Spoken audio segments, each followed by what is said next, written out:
북미의 대표적인 기독교 작가 중에 필립 얀시라는 분이 있습니다.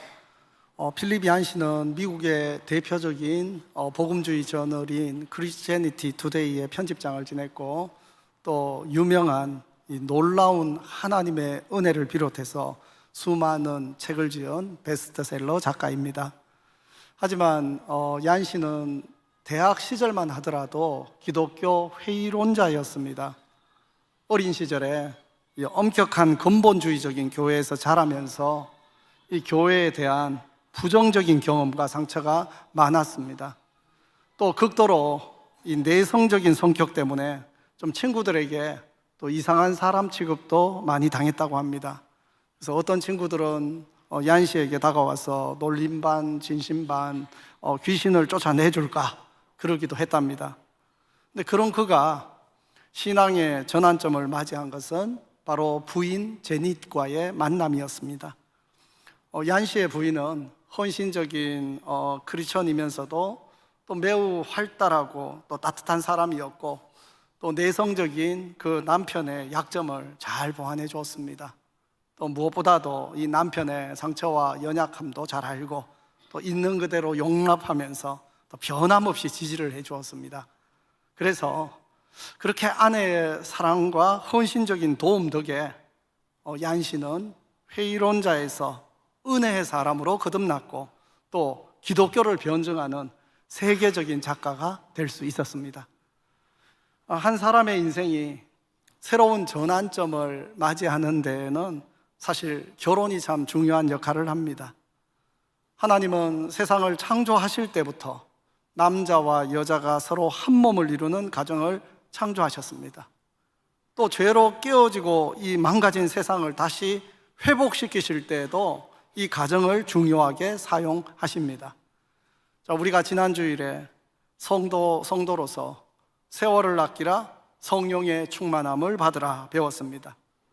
그리고 그 성령 충만함의 표지가 찬양과 감사와 상호 복종하는, 서로 섬기는 삶이었습니다.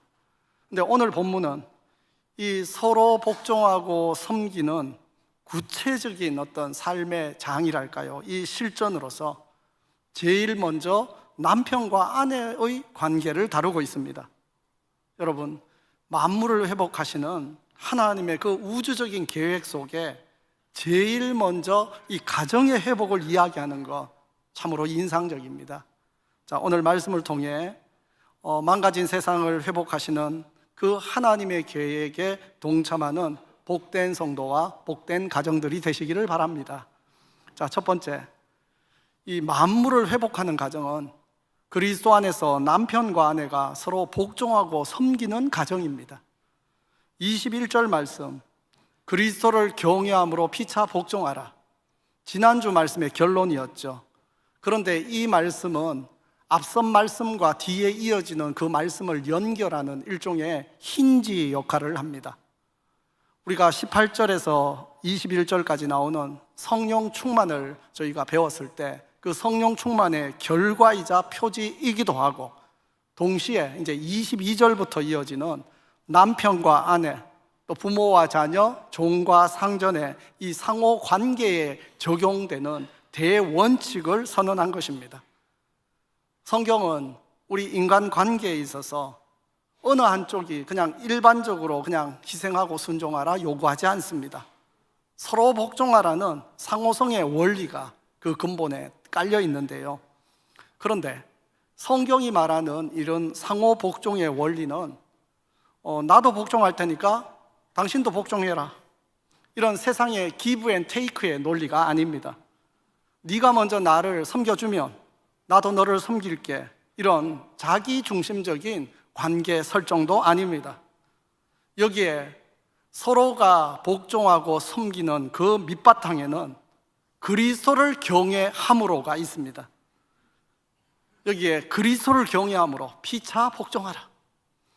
근데 성경에서 이 경외하다 이 말은 그냥 단순하게 무서워하다는 의미가 아닙니다.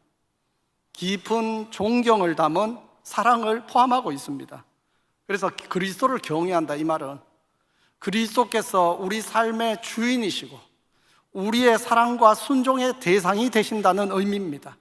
그래서 주님께서 우리를 먼저 사랑으로 섬긴 것을 본받아서 우리 역시도 서로 복종하고 섬겨라, 이렇게 말하고 있는 거죠.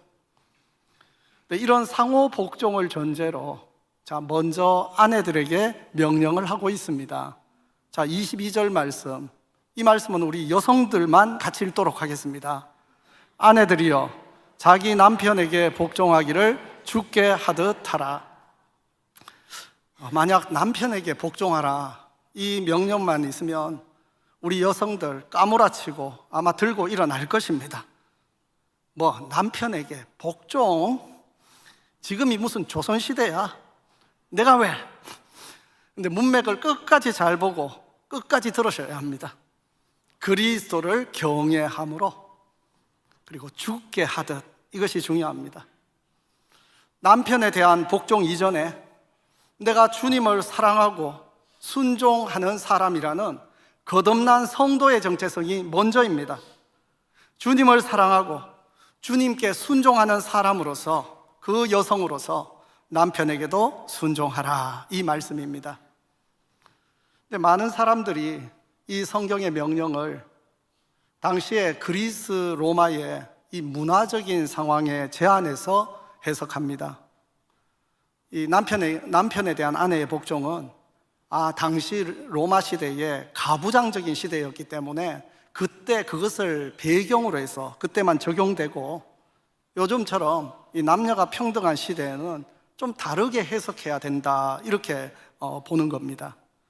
하지만 이어지는 23절을 보십시오.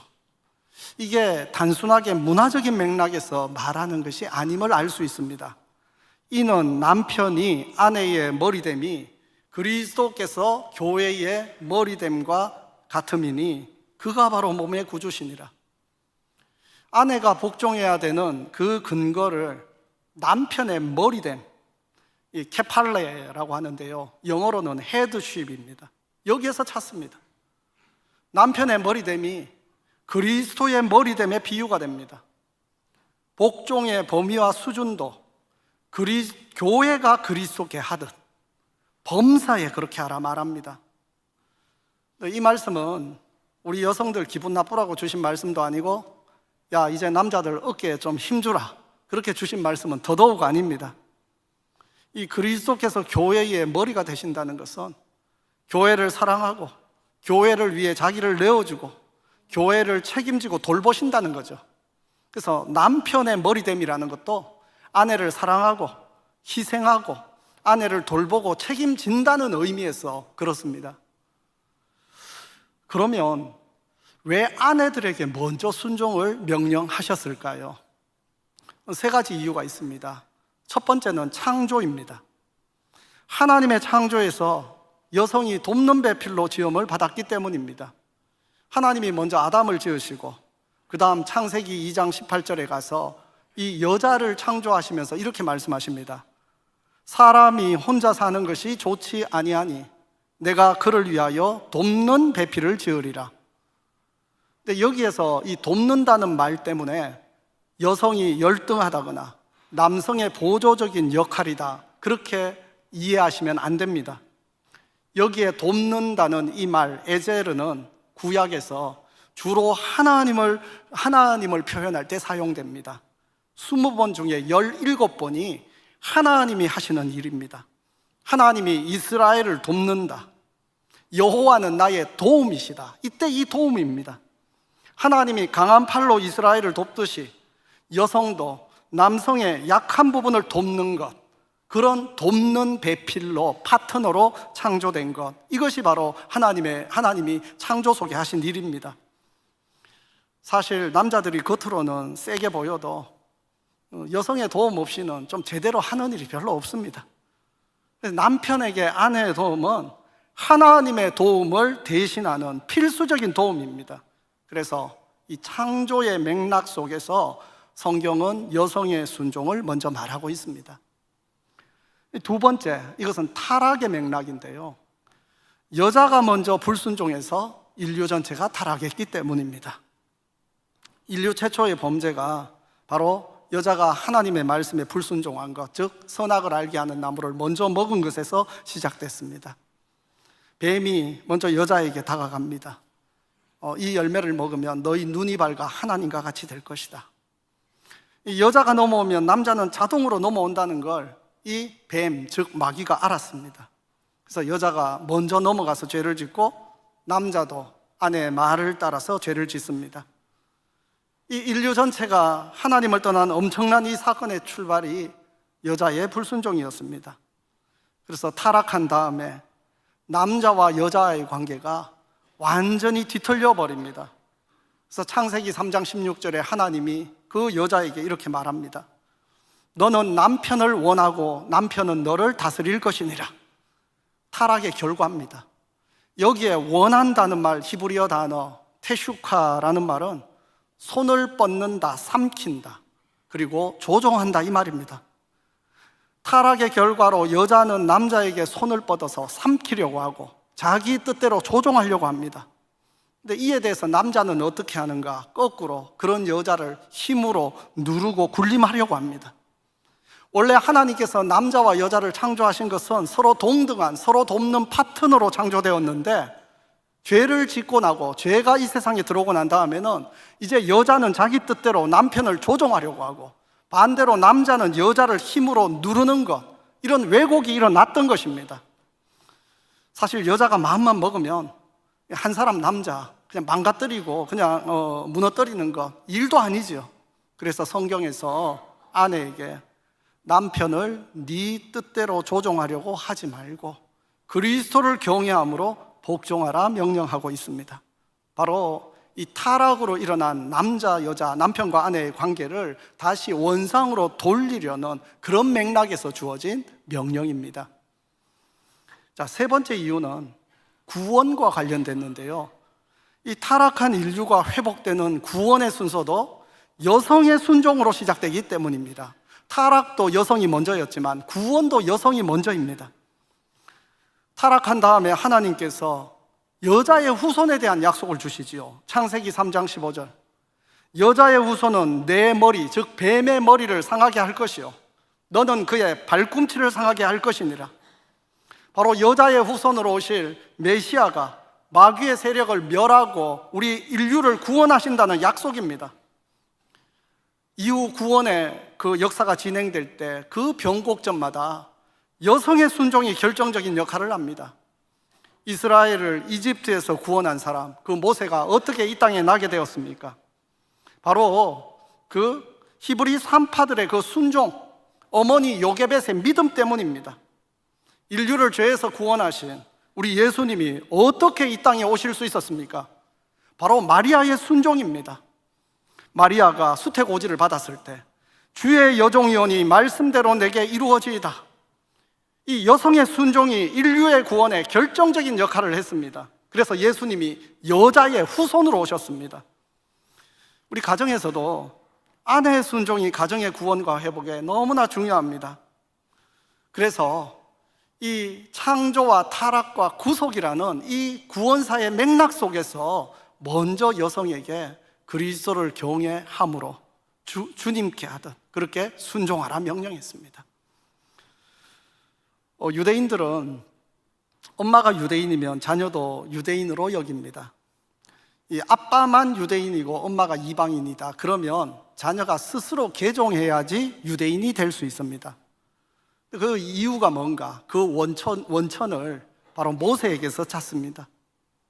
모세가 파라오의 궁전에서 이방인 교육을 받고 자랐지만 그 엄마 요게벳이 어린 시절에 젖을 물려 키울 수 있었기 때문에 바로 유대인의 정체성을 잃지 않았습니다. 이 신앙의 정체성을 물려주는데 아빠 역할도 있지만 엄마의 역할이 더 큽니다. 우리나라의 가정만 봐도 먼저 여성이 예수님을 믿고 또 그 남편이 아내를 따라오는 경우들이 참 많습니다. 근데 반대의 경우도 없지는 않지만 그 경우가 적습니다. 왜 그런가? 바로 아내가 주님께 순종하고 믿음에 굳게 서 있으면 바로 남편들이 언젠가 아내를 따라옵니다. 그러니까 아직 결혼하지 않는 우리 청년들은 이 사실을 기억하고 믿음의 배우자를 꼭 만나시기를 바랍니다. 성경이 아내의 순종을 먼저 이야기하는 이유, 순종하는 여성을 통해 믿지 않는 남편이 구원받고 자녀들이 세상을 회복하는 사람으로 자라나기 때문입니다. 근데 오늘 말씀을 듣고 남편이 아내한테 야, 성경이 이렇게 말했잖아 하고 찌르면서 네 순종해라 이렇게 강요할 수 없습니다. 성경의 원리는 그리스도를 경외함으로 피차 복종하는 가운데 아내가 자발적으로 순종하는 것입니다. 그러면 가정도 살고 다음 세대가 살아납니다.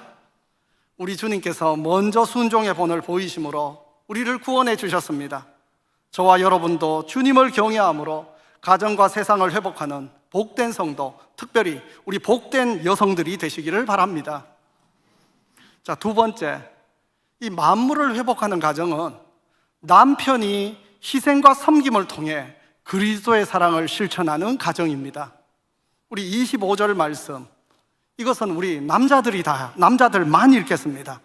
자, 남편들아, 아내 사랑하기를 그리스도께서 교회를 사랑하시고 그 교회를 위하여 자신을 주심같이 하라. 아내들에게는 순종을 요구한 반면에 남편들에게는 사랑을 명령합니다. 그것도 그냥 사랑이 아닙니다.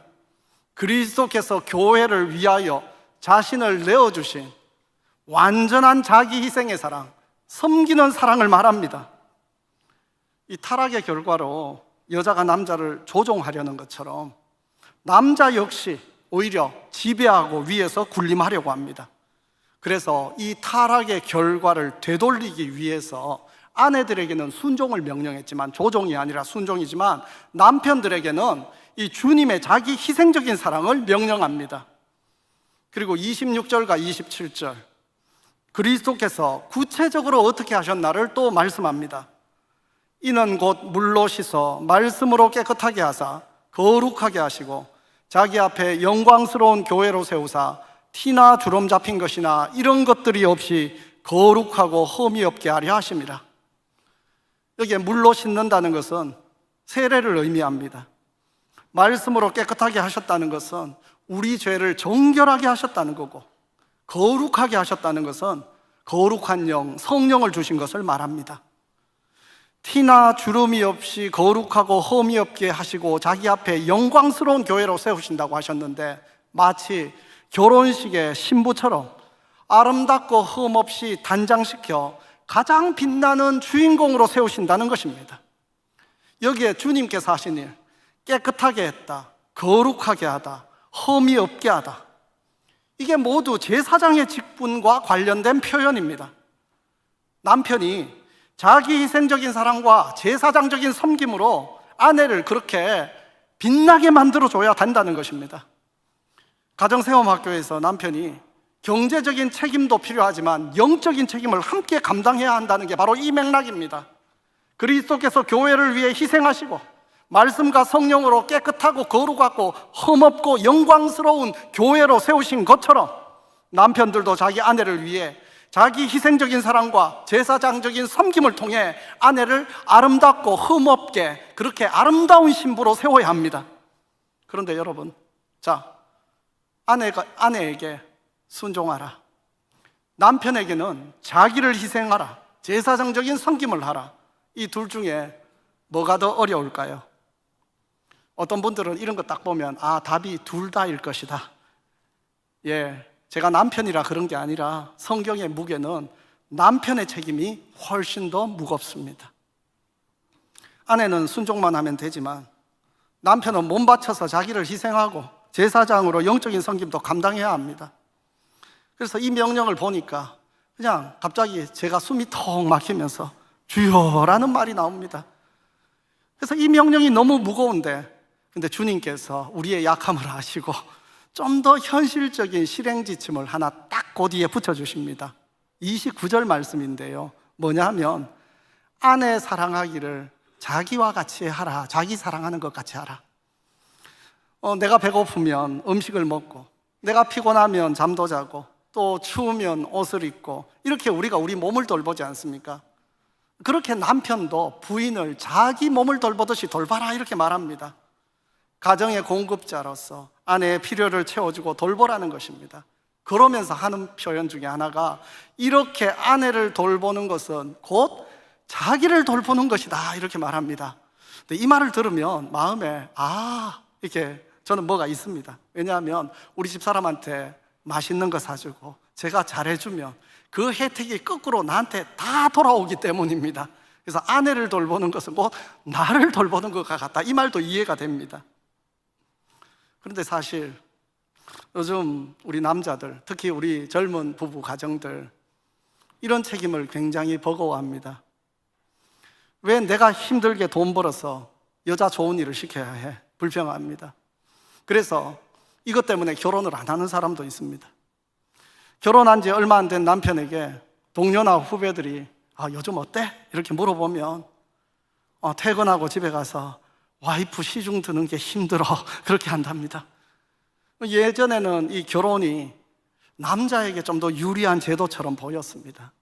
남자는 밖에서 돈만 벌어오면 되고 집에서는 손도 까딱하지 않고 가정의 짐은 오롯이 여자 몫이었습니다. 하지만 여성의 권리가 향상되면서 요즘은 남자들의 짐이 상대적으로 많아진 것 같습니다.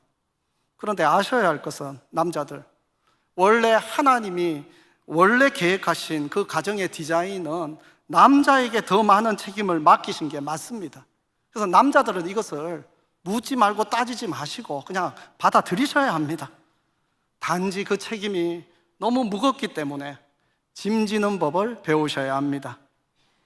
이 짐지는 법을 배울 때 특히 하나님이 내게 돕는 배필로 주신 아내의 도움을 받아야 됩니다. 이걸 잊지 마십시오. 내 혼자서 가정의 공급자로서 또 가정의 제사정적인 책임 다 지려고 하면 감당할 수 없습니다. 근데 이 말을 또 그러니까 아내에게 맞벌이를 해서 돈 벌어오라 그렇게 시켜야 된다 이렇게 오해하면 안 됩니다. 자기가 아내의 지지와 격려와 도움이 필요하다는 것을 인정해야 합니다.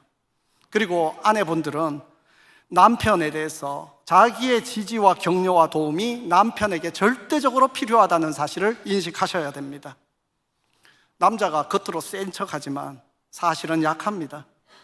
우리 여성들이 남편의 수고를 알아주고 격려해주고 조금만 공감해주면 남편이 없던 힘도 다시 살아납니다.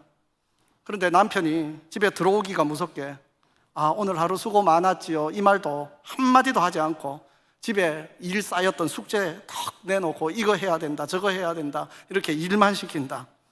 여러분, 약한 남편 숨 넘어갑니다. 우리 남편 스스로도 내가 내 혼자서 안 되고 아내의 도움을 받아야 내가 가장의 책임을 다할 수 있다는 걸 알고 아내가 아내의 도움을 좀 귀하게 여길 줄 알고 또 아내를 또 잘할 수 있도록 격려하고 섬기는 것이 필요합니다. 주님이 나를 사랑하신 것처럼 나도 아내를 사랑하고 내가 돌보고 섬겨야 되겠다 결심을 한다면 주님께서 그 일을 능히 할 수 있는 힘과 능력도 주십니다. 자, 그런데 이렇게 우리가 아내들에게 남편들에게 각각 명령을 주셨지 않습니까? 그러면 남편과 아내가 이렇게 서로 사랑하고 섬기는 관계, 그래서 행복한 가정을 이루겠구나 여기서 끝나면 안 됩니다. 이 남편과 아내, 이 가정 안에 참 하나님께서 큰 비밀을 숨겨주셨습니다. 그게 바로 31절입니다. 그러므로 사람이 부모를 떠나 그의 아내와 합하여 그 둘이 한 육체가 될지니 이 비밀이 크도다. 나는 그리스도와 교회에 대하여 말하노라. 지금 바울이 남편이 아내를 사랑하는 것이 그리스도와 교회에 대한 비밀이라고 말합니다. 이 비밀이라는 단어, 미스테리온, 여러분 어디서 들어본 적 같지 않습니까? 우리가 에베소서를 시작할 때 1장에서 하늘에 있는 것이나 땅에 있는 모든 것을 그리스도를 통해 통일시키는 것, 이게 바로 하나님의 미스테리온, 비밀이라고 했습니다. 그리고 에베소서 3장에 가면 이 비밀은 이전까지는 감추어졌다가 그리스도께서 오셔서 그 봉인을 해제하신 하나님의 우주 회복 프로젝트라고 말합니다. 그런데 오늘 본문은 우리가 그 비밀을 알기 위해서 그냥 박사학위를 받도록 열심히 연구를 하라고 말하지도 않고 먼 우주를 탐험해서 그 비밀을 파헤쳐라고 말하지 않습니다. 그냥 바로 옆에 있는 내 아내를 내 몸처럼 돌보고 사랑하는 것에 그 비밀이 있다고 말합니다. 죄로 인해 망가진 세상을 회복하고 만물이 그리스도 안에서 통일되는 비밀은 남편과 아내가 서로를 섬기는 평범한 가정에서 출발합니다. 그래서 33절 비밀을 이야기하고 난 다음에 결론은 뭐라고 말하는가? 너희도 각각 자기의 아내 사랑하기를 자신같이 하고 아내도 자기 남편을 존경하라. 성도 여러분, 성경의 구원의 스토리를 보면 하나같이 예외 없이 가정이 등장합니다. 믿음의 조상 아브라함의 가정 이야기, 이삭과 야곱의 가정 이야기, 그리고 나중에 출애굽에서 모세의 가정 이야기, 왕정이 이어지는 그 서두에 한나의 가정 이야기, 그리고 무엇보다도 우리 예수님이 이 땅에 오실 때 마리아와 요셉의 가정 이야기, 구원의 그 변곡점과 구원의 역사가 전진되는 가운데 하는 역사 속에 가정이 있습니다. 창조의 클라이맥스에 가정이 있었듯이 죄로 망가진 세상을 회복하는 그 출발 지점에도 가정이 있습니다. 세상을 회복시키는 하나님의 비밀의 중심에 바로 그리스도와 교회가 있다고 바로 성경 에베소서가 말했는데, 오늘 말씀은 그 교회의 비밀이 뭐라고 말하는가? 가정이라고 말합니다. 그러므로 우리 성도의 가정이 서로 사랑하고 섬기는 것은 단순하게 우리 가정, 우리 부부의 문제가 아닙니다. 하늘과 땅이 회복되고 그리스도 안에서 통일되는 하나님의 그 비밀 계획에 우리의 가정이 함께 걸려 있습니다. 우리 가정을 하나님이 그만큼 중요하게 여기십니다. 우리 가정의 형편이 어떠하든지 이 비밀을 믿음으로 붙들면 하나님이 우리 가정을 회복시켜 주실 뿐 아니라 우리 가정을 통해서 망가진 세상을 회복시켜 주십니다. 이 한 가지 이야기를 하고 오늘 말씀을 좀 마무리할까 합니다. 이 프랑크 슈르마허라는 독일의 저널리스트의 저서 중에 가족 부활이냐 몰락이냐, 여기에 아주 인상적인 이야기가 나옵니다. 1846년에 이 캘리포니아 개척 시대에 미국에 일련의 무리들이 시에라 네바다를 지나다가 눈 폭풍우에 갇혀서 6개월간 계곡에 고립된 적이 있습니다. 그 당시에는 오늘날과 같은 신속한 그 911 같은 어떤 구조 체계가 잡히지 않았기 때문에 그때는 상당한 기간을 예상해야 되는데 구조대가 올 때까지 그들이 최소한의 자원과 식량으로 어쨌든 버텨야 되겠습니다. 근데 이런 상황에서 누가 생존할 확률이 가장 높았을까요? 대부분 건장하고 젊은 남성이 살아남았을 거다, 그렇게 예상을 했는데요. 놀랍게도 어린이들과 노인들이 기적적으로 살아남았습니다. 그런데 생존한 사람들의 유일한 조건, 가족과 함께 있었다는 겁니다. 가족의 수가 많은 그룹은 생존자의 숫자도 많았습니다.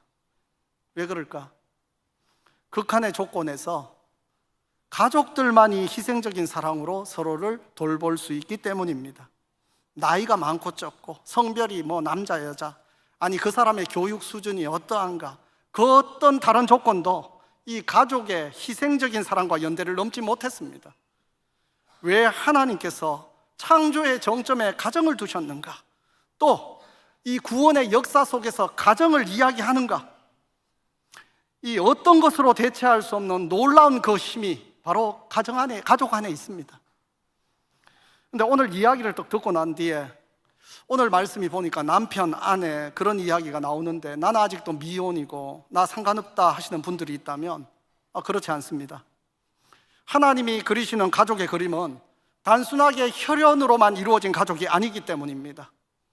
교회라는 더 큰 하나님의 가족이 하나님의 궁극적 그림입니다.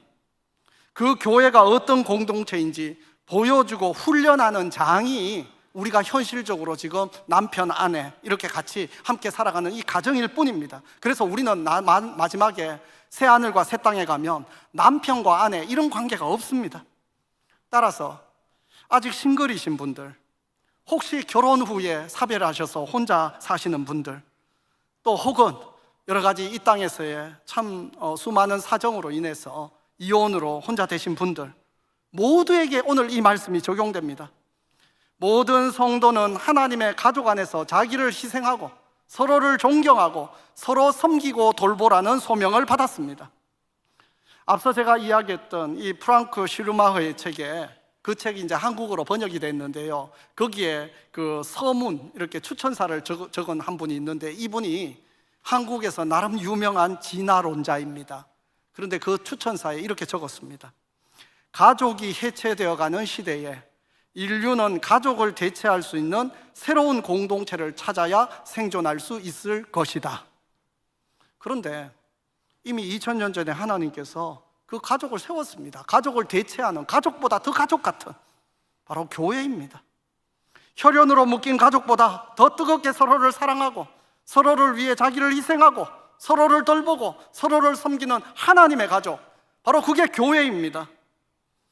오늘날에 그래서 교회도 여러 가지 사정으로 싱글이 되신 분들, 우리 젊은이들, 하나님의 가족으로 따뜻한 울타리가 되어 주어야 합니다. 그런데 여러분, 그 일은 내가 먼저 시작해야 합니다. 남이 먼저 나를 섬겨주기를 기다리면 안 됩니다. 오늘 여러분, 이 성경 말씀 아내들아 남편들아 들었지요? 우리 남편들은 여기에서 아내들아부터 시작하는 이 명령에 대해서 여러분 매직으로 그냥 시커멓게 칠해버리셔도 됩니다. 여러분들은 남편들아 이것만 보면 됩니다. 우리 아내들 여러분, 여성 여러분, 여러분들은 남편들아 할 때 이거 다 지우십시오. 상관없습니다.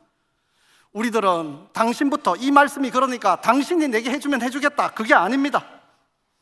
남이 나를 먼저 해주기가 아니라 내가 먼저 주님을 불순종함으로 바로 남을 섬기고 주님이 내게 하신 것처럼 먼저 사랑을 베풀어야 합니다. 그리고 교회에 와서 성령 충만 이야기를 많이 하는데, 성령 충만의 삶의 표지는 바로 내가 그리스도를 경외함으로 먼저 섬기는 것이, 그것이 성령 충만입니다. 저와 여러분이 온 세상을 회복하는 하나님의 이 비밀 프로젝트에 싱글로서든 남편과 아내로서든 순종과 희생과 섬김으로 동참하는 복된 성도가 되시기를 주님의 이름으로 축원합니다.